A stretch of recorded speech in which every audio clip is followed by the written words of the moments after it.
امتى الالتراس مش علام، مش شغال عند امك يا منافق قصدي الاعلام.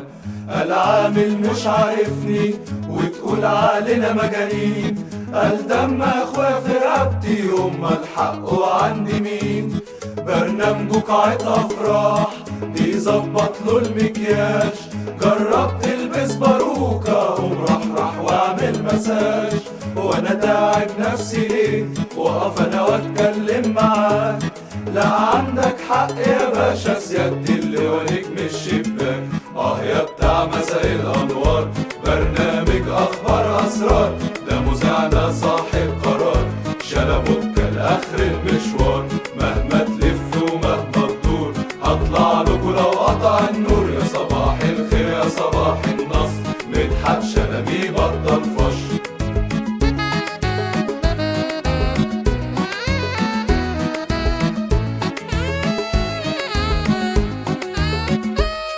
هنا بقى وستوب وحاسب وارفع تعظيم سلام، وسع لسيادة النايب شوشو رمز الإعلام.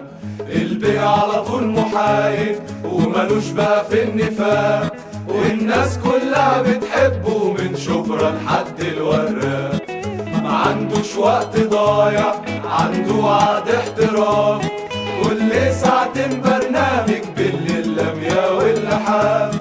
انا راجل وبتاع كله اوعى تغير المحطة، انا رمز الحزب الوطني ما عنديش من الاحمر ولا نقطة. تبطيل كورة مع شوبير برنامج مثير خطير، الساعة 6 كل يوم عافية وذوق وبصل وتوم. انا اطلع يعني اطلع اشمعنى شلبي يطلع؟ استفتاءنا في السليم امسح لي الجزمة يا ابراهيم.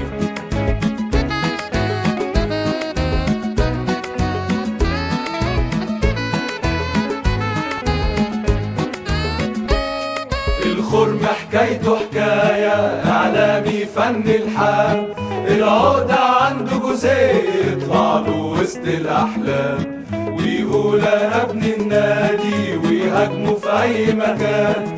دي دماغ برشام يا يونس هتوديك سكة إدمان. أيوة بحب علاء وجمال نفسي أزورهم نفسي يا ناس، أنا لسه صاين العشرة لسه الخدان عامله مداس. وبساند أيوة شفيق ومعاه في الحملة أكيد، والثورة كمان بحاربها أيوة أنا عايز عبد وسيم. وبدرب في المنتخبات وبسيبها لك للقنوات، ومحلل بطيخ قديم دي دماغ قلبها على برسيم.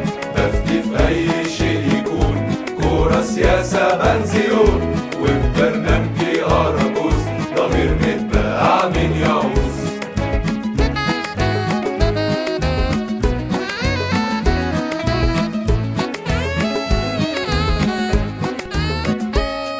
أما خالد الغندور كان كومبارس في الأفلام، ورا هيفا كان بيدور لقى نفسه وسط الإعلام. يا علاء بيه تراني بكيت وأنا قلبي يا ناس حساس، واشمعنى الثورة في تونس؟ يلا الثورة دي كخة يا ناس.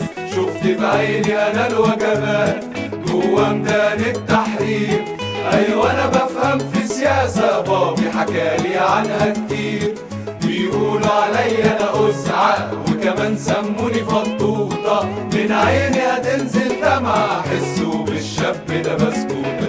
ويقول في جيوبنا الملايين وبناخد من مين ومين، وبيتكلم على الاخلاق الله يرحم سب الدين. بينا قشة وبينه الطار عالشاشة فضايحهم عار، اعلام كفتة كباب ممبار والسب باصل الاخبار.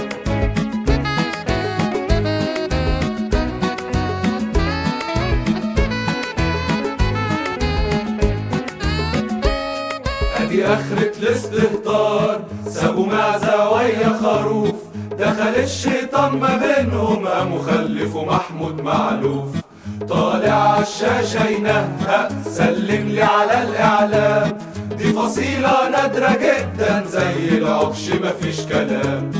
الربح ده عنده هواية، اسلوب النقد شوارع، على طول يشتم في الاهلي وقت الحق صوته مش طالع.